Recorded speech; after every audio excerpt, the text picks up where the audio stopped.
Amici di Sportface, nuovo appuntamento con le interviste, oggi ospite internazionale perché direttamente da Adelaide abbiamo qui Matthew Ebden.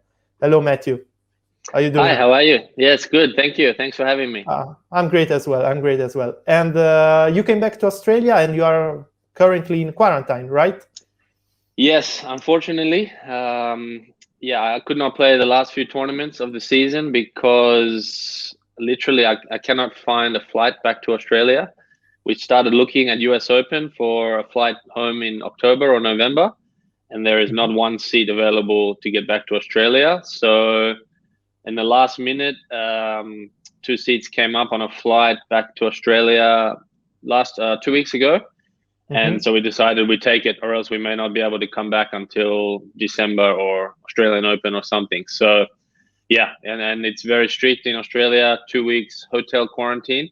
And we are locked in. We're not even allowed to open the door. It's very strict. Yeah, later I will ask you something about Australian Open, but how it feels to be, quarantined again. Yeah, I mean, look, for me, actually, it's the first time I've had to do it like this because last year I did not go away at the end of the year with COVID and my ranking, and it just was not worth it to go away for a couple of months to come back and do 2 weeks hotel quarantine again. So I decided just to start this year and go. And I left my home on the 2nd of January, and I did not go home yet since. So yeah. Tomorrow I will go home for the first time since 2nd of January. Yeah, and how it felt all this time to stay very far? Because, for example, I saw also a lot of Argentinian player has the same problems. Millman said about that. So, I think it's very, very tough. I mean, you are lucky because, your girlfriend is traveling with you, right? Exactly, my wife actually. My wife travels with me.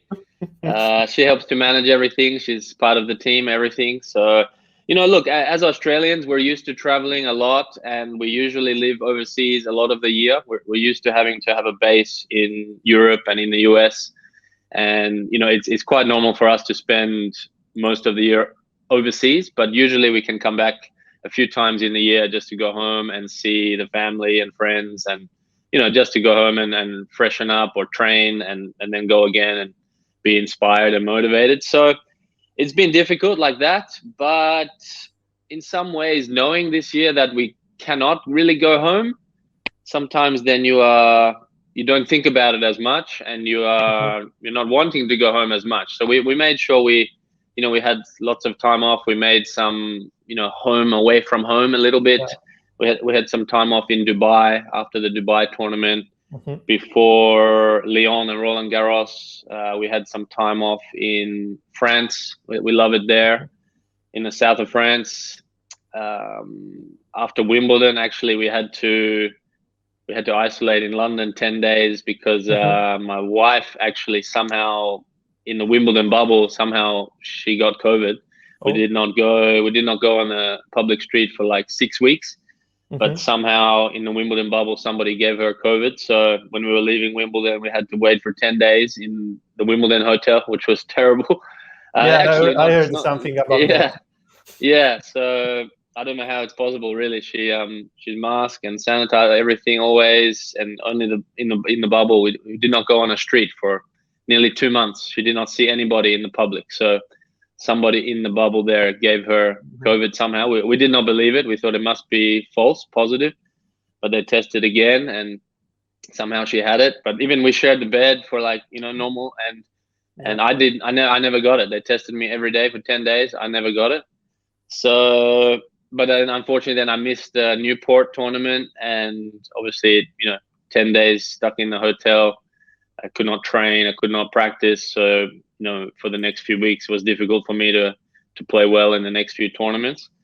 But I went straight to Los Cabos in the very, very hot Mexico, and I qualified after sitting inside for 11 days. Was very difficult, but then after that, my body was a bit stiff, and the next couple of weeks was not so easy. But that was difficult. Yeah, that was difficult. But then again, in the US, after that, I had 2 or 3 weeks off. We spent some time in a nice place, Martha's Vineyard. Actually, it's an island just off the coast of New York and Boston, just behind the Hamptons. So we had a really great time there. That was fun. We made a bit of a home base there for a few weeks, and then we got ready properly for US Open again. And again, didn't have many matches, unfortunately. I lost in the singles early, and then we got through the quarterfinals in the doubles. Had some match points, unfortunately not to win. And then, yeah, just a couple more tournaments, and then flew back to Australia. So now I'm here, and one more day of quarantine. Anyway, except for COVID, not that bad. It could be worse. Could be worse. Look, I mean, it's all perspective, and we've had a great year in many regards, and we've had a lot of fun, a lot of good experiences, some good results, and it's been a fun year, even despite all the challenges. Yeah, and talking about your season, I mean, of course, your ranking dropped. You said you didn't play that much matches, but after all, you managed to play almost all the season on the tour without playing. Maybe you played one challenger, no, few on grass probably. Yeah, maybe 2 or 3 challenges. Yeah, look, I mean, 2 years ago I was at my highest ranking in the top 40, and then I had a foot injury that year. Yeah, then COVID. Then COVID. So last year was meant to come back and play the whole season and come back with the ranking, but then it got stopped. And then everybody had double points from the year before, and I had no points from that year because I was injured and had no points. So everybody this year even has double points.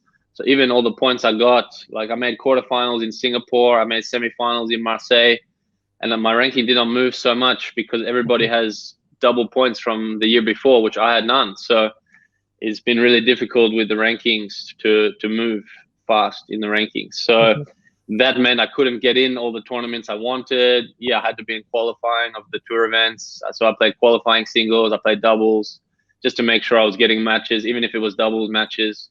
And even there was many challenges missing this year. Maybe 1/3 of the season was missing on challenges. A lot of hardcourt challenges, which I play mainly on hardcourt and grass. I don't play so much on clay. So the whole, every challenger in Australia, in Asia, even a lot in the USA before US Open, they were all cancelled. So, a lot of opportunities were gone for me, and even some tour events were cancelled earlier in the year. So, it was difficult, but we just tried to make the most of it, and, playing singles and doubles just to make sure I was getting the matches. And at all the tournaments, like you say, I still always try and play the right schedule, my tour event schedule, the Grand Slams, and we did all that. So didn't able to get as many singles matches as I wanted, or able to get my singles ranking as high. But it's also because of everybody has double points, and I do not, because I was injured the year before. So next year it will slowly come back, and by later next year the points will even out, and everybody won't have the protected double points. So, but I have to be patient. There's no other way. And in the meantime, I have to enjoy the life and enjoy playing tennis, and just be patient. Yeah. Could I ask you, how do you felt when let's say the rules changed during the tour? Because at the beginning from Miami they have to expire again, and then they said no, we will wait till August. So I think that for you wasn't happy, I guess. Yeah, I was very angry, actually. I spoke to the ATP guys, and I had a lot of arguments for them, because I was actually, in the time I decided to leave Australia after Australian Open straight away, and I had to go and get my ranking up to make sure I got in the Grand Slams and got ready for the season. And because finally after March the points were back to normal and he could move, so I was actually came from Australian Open mixed doubles final straight to Singapore. I made quarterfinal singles. I made the final of the doubles. Then I went to Russia for a small challenger, just to play singles, to try and get some matches and some points. And that was the week when it came out that they were going to extend the protected rankings another 6 months. And yeah, I was fuming. I was livid, because I was like, well, even all the Australians that had gone away, like we cannot just go home and change our mind, change our schedule, change. So I basically committed to going away and spending the year away on the basis that I could have a chance to get my ranking up, to get in the Grand Slams, to have the chance to play. And then bang, just like that, they almost shut that down. But I was fortunate still, even the following week, I got into Marseille.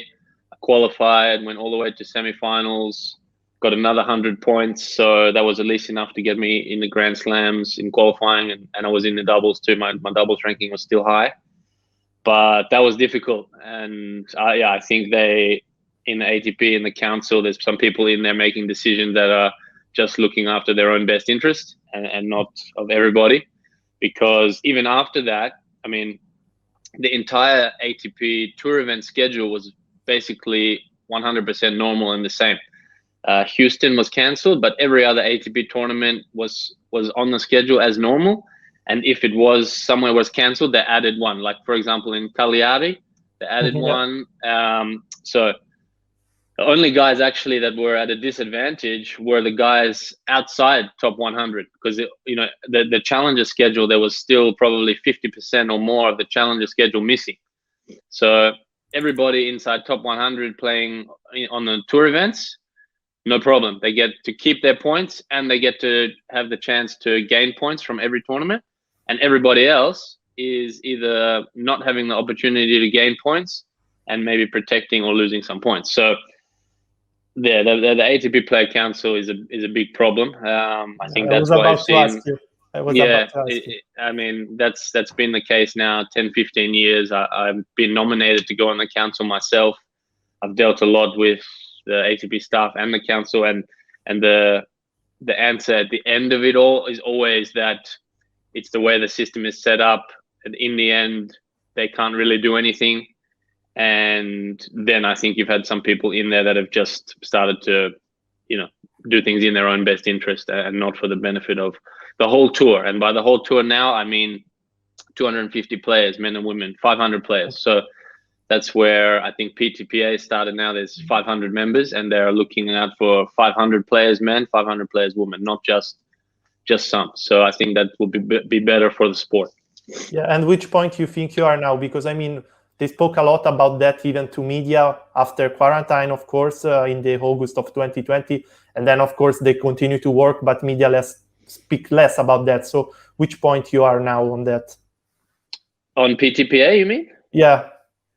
Well, I mean, look, the confusion was that the PTPA was against ATP or against Grand Slam something. This is not true. The PTPA, it's there to work with ATP, to work with Grand Slams, to represent the voice of the players, which that is why the ATP first started. But over the years, with the legal structure of the ATP, it got less and less players, and it got more towards tournaments and board members and all this, to the point where the players actually did not have a say or a voice. And that's all it is. It's just the players uniting to have a true voice and to have a seat at the table to discuss things and to present the feelings of the players. That is all. It is not us against them or anything like that. It is just for the better of the sport overall. And talking about Australia now, of course, soon there will be the 2022 Australian Open, and I saw that State of Victoria already started to speak about quarantine, vaccination. So what do you expect about this Australian Open? Yes, it will be I know tough all about as the it. one of the last year? It will be different to last year. It will be quite different, quite a lot better, actually, as long as you're vaccinated. At the moment, I think 65% of the tour is vaccinated, and there's still obviously 2.5 months for people who are not vaccinated to get vaccinated if they want to. In Australia, the vaccination rates are high now, nearly 80% first dose, and they're heading maybe even for 90%, or they try to even get to 100%. They've done a lot of research on the vaccines. They trust them. They're working. They are effective. Are they perfect? No vaccine is perfect. That's normal, but they are effective, and that is the only way to protect the hospitals and the people to, without locking the country forever, which is not possible. So Australian Open this year, it will be still, there will be that period of 14 days in a quarantine bubble, but in that bubble, the players will be able to have free movement to practice and play lead-in tournament. So more or less like the Wimbledon bubble. Yeah, they'll have all the players at one hotel, and obviously the site will be at Melbourne Park at Australian Open, and the players are free at the hotel and free at the tennis courts. But you cannot go in public until the start of Australian Open main draw. Once those 2 weeks are done, there will be maybe 6 days of practice and then 8 days for, a lead-in tournament with the 250s and the ATP Cup and that. So that will be played in a bubble like Wimbledon was. So for the players, that's no issue. It means you can be free at the hotel, you can spend all day at the courts, you can train, you can gym, you can play your matches, everything normal. You can eat at the hotel, whatever. But yeah, you cannot go out in public until the first 14 days is done.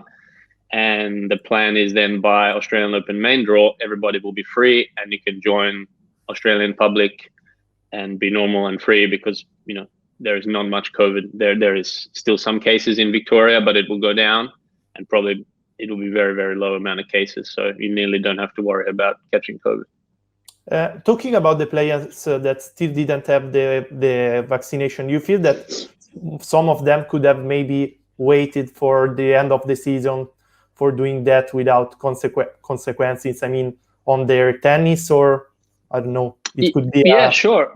Yeah, look, I mean, it's a personal decision. I am for the vaccine. I've had the vaccine. I had it in August and September in the US. I had Pfizer. I had no side effects, maybe just a little bit sore arm from needle. Yeah, I had same with Pfizer, so yeah. Yeah, I trained the next day for 2 hours in the heat, no problem.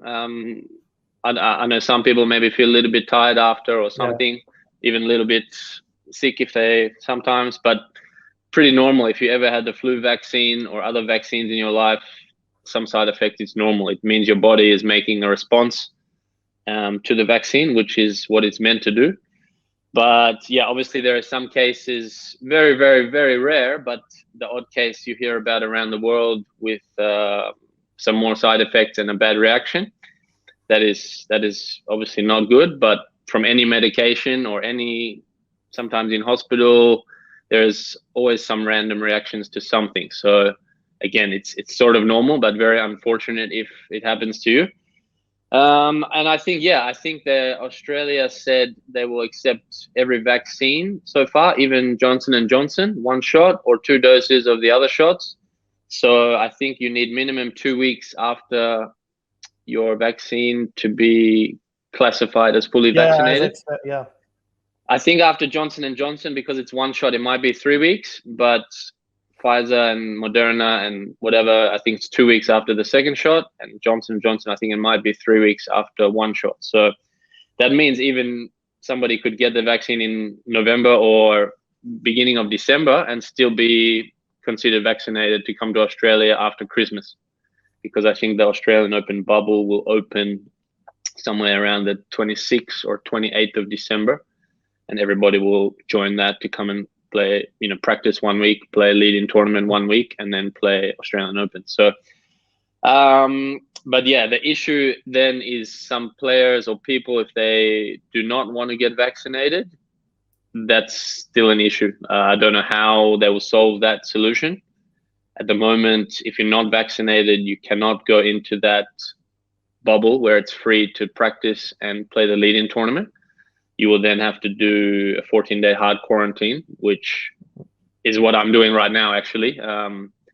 But obviously, I'm not playing a tournament next week, so I've got 6 weeks to train. It's different. So yeah, I think that's not really acceptable for anyone to do that. I think either everybody will be vaccinated and come and play, and if they're not vaccinated and they don't want to play, I don't think they will come at all. I don't see why you would come to Australia to do 2 weeks of hard quarantine and then try and play the Australian Open after that. That's more or less impossible as a professional athlete. So I think it will be all or nothing, really.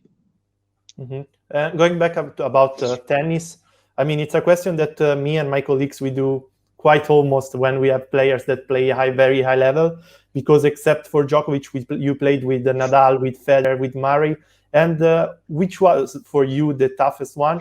Most of the people say it's always like Federer, and they say maybe with Nadal I had the impression I could play it more. For you, how it was? Yeah, I think I played Rafa now 3 times, actually. Federer 1 time in the quarterfinals of Halle on grass. Yeah. I was playing very, very good on grass too. I nearly won that match. It was close, 7-6, 7-5. I think I broke 2 times in the second set. I think I served for the second set, but then he came back and he beat me. But it was very close. I really felt like I could win that match. It was close. With Nadal, one time on grass, 6-4, 6-4 at Queens, I lost. It was quite close, and Murray too. I think I lost quarterfinals of Shanghai, straight sets. One time in Miami, 3 sets. I won the first set, but then I lost in 3 sets. And I really felt like it's quite possible to beat Andy. He's very tough, obviously physically, makes a lot of balls. But if you're really tough, you play well, if you had a good game plan. For me, I'm able to mix it up a bit like Federer, slice, come to net, mix up. So I think against Murray, those things are important. If you're just rallying with him, it's very tough to beat. But I had a good way and good strategy. I just wasn't able to keep it up for 3 sets. And I trained with Andy a lot, and even with Roger a lot. So I know their games well. I know how to beat them in practice even, and take that to matches to have a chance. So with Murray and Federer, I found it easier. And maybe Rafa on grass or something. It's on fast grass. Maybe it's. I feel like maybe I can win, but I played him second round Australian Open last year or year before maybe, and we played night match at Australian Open, Rod Laver Arena, and that was the year the balls were getting very, very fluffy and big and very, very slow. And at night time too, it was much cooler, and Rod Laver Arena plays slower. And I had a chance there. Like, it was 3-3 first set. I had break point. Actually, I played an okay point. I missed a volley that I can make, and didn't end up breaking. And then he got a break and he got the first set. And then after that, it was very, very hard. It was like a beast to stop. Then he just grew into 2 people. He got super strong, super explosive power. Then after that, it was incredible. I felt like in that condition on that night, after 1 set down, once he felt confident and free, it was close to impossible to stop. Actually, it was that was the toughest I felt against anybody. So for me, probably Rafa on a slow court is probably the most difficult. I feel like with Roger, I could have won. He was close. I've beaten him in practice sets. We practice a lot. Murray, similar. I've won sets against him. Been close. Felt like I could win. And then I've had a success. I've beaten other guys close to them or similar rankings. I beat Team. I beat lots of other guys in the top 10 over time. Kachanov, Isner, Fish, Simon, Meltzer, Fish. Even a lot of guys who were 10 or former top 10 or whatnot. So, but yeah, I think Rafa on a slow court, for me, it's the highest level I've ever seen, I think.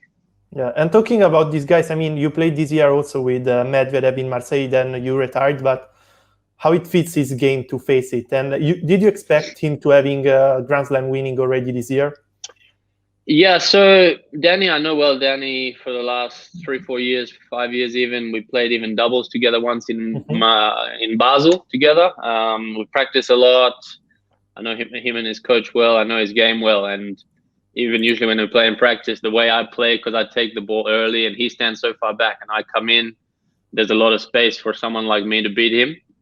Maybe also similar like someone like Federer coming forward, but not everybody is doing that. So I had a good game plan and it was working well in the first set. I think I was up 4-3 on serve. I had a few break points even, but then I was serving at 4-all and I strained my groin. I had to qualify that week, and that was my 6th match in singles, and I was in the semifinals of doubles too. So it was my 8th or 9th match in about 6 days. And eventually on the indoor, I strained my groin. So yeah, couldn't move at all after 4-all, so I had to retire. But yeah, same thing. I had a good game plan there. I feel like I could easily have won that match. That was just it's an okay matchup for me. I don't mind that, especially on that that indoor court. It was good for me. I was playing well. Yeah, I mean, the way Danny's played the last couple of years, particularly in the US summer last year, I think he started to win the Masters, make the final of US Open, and then make final of Australian Open. And that was a big key, I think, to see him back it up and sustain that level again and again and again. And then this year has been very consistent again. So, and then obviously winning finishing with winning US Open, it's incredible. So I think it's a little bit showing the style of the new generation of player that's suiting the game well, and even the way the surfaces are being slower, but still the guys who are 6'6", they can still hit the big serves and huge serves even with the slow court, slow balls. But then Danny also with that height, I don't think we've ever seen someone so tall moving so well. I think he's maybe 6'6" and very tall, but very skinny, but very, very fit and very fast. So I think we've never seen before somebody moving so well with that height. And last question, because I know you have to leave, but now what's next for you? And I want to divide that in because you want to, I think, to climb again the ATP ranking. So I think of course, I think you'll have to play some challengers. And after being top 40, how it feels to go back there. And the other one is how much space you want to give to the double, because of course, if you play challenger, you can play double on tour. Yeah. First of all, it's not easy to go back sometimes to challenger or something else. And there's been times in my career where sometimes I went 3 years and never played a challenger.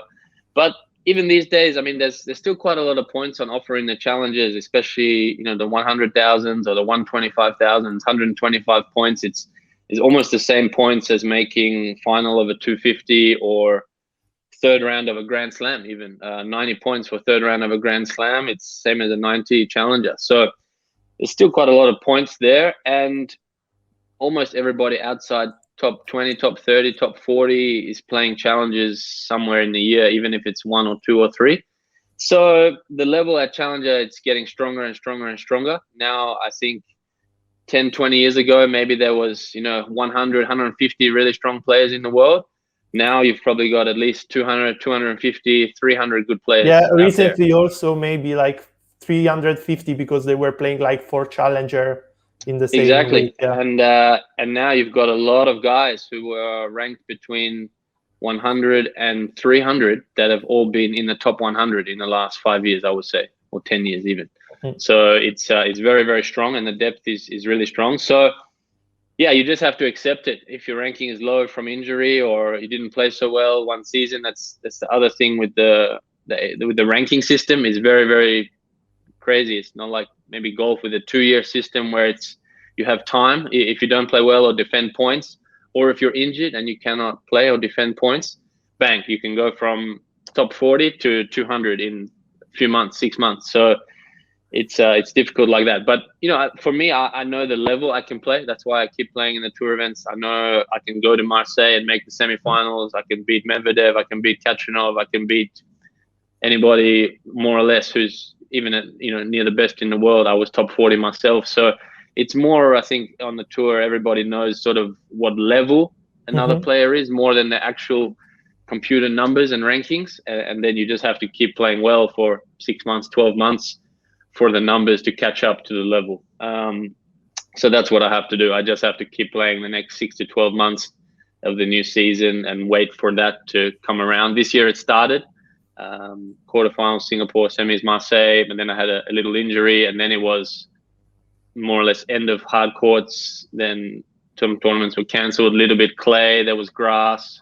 Then I had to stuck in quarantine from COVID, so then I missed a few weeks of hardcore tournaments that usually I can do well in. Then there was no challenges, and then US Open, and now I have to come home early again because of COVID. So lots of challenges, I think. But the important thing is I know my level is good. I think even I've improved as a player. Last year I had 8-9 months to practice and work on my game, and this year, I started with some good results, showed that my level is still capable of top 50, top 30, top 20 by beating all those players, and being close there to even get Medvedev in the semifinals, beat Kachanov before he was top 10 in the last year. So my level I know is there. And it's just about staying fit and healthy and being able to play that level for 20 tournaments during the whole year, 20 tournaments, 25 tournaments. And then doubles also. I've always played singles and doubles. The way I play all court game. I have the ability to stay back. I have the ability to come forward. So doubles for me, it's always been quite natural, and I've enjoyed playing and winning some titles and doing well, and Grand Slams and 500s, thousands, whatever. And again, I've had 2 quarterfinals of Grand Slams this year in the doubles, final in Australian Open mixed doubles. So that's fun, to be in the finals of Grand Slams, second week Grand Slams, even if it's doubles, mixed doubles, it's fun. Of course, I want to be there in singles, but it's not so easy.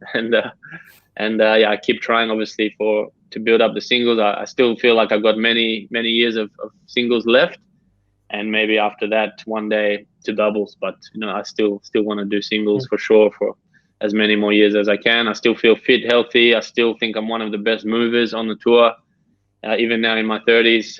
Moving great. I'm fit and strong. And next 6 weeks, 8 weeks for me, I can train.